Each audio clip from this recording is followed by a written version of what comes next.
সবচেয়ে সহজ উপায় আমরা কিভাবে বিবার ব্যবহার করে বাক্য তৈরি করবো সেটা দেখাচ্ছি আজকের এই ভিডিওতে। আই উইল গো, আমি যাব।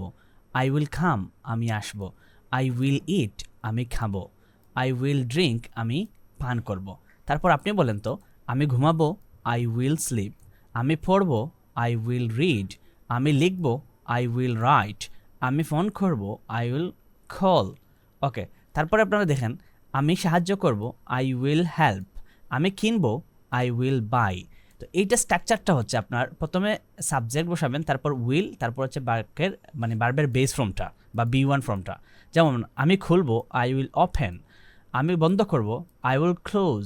I will close the door at 10:30, আমি 10:30 দরজা বন্ধ করব। আই উইল স্টার্ট, আমি শুরু করব।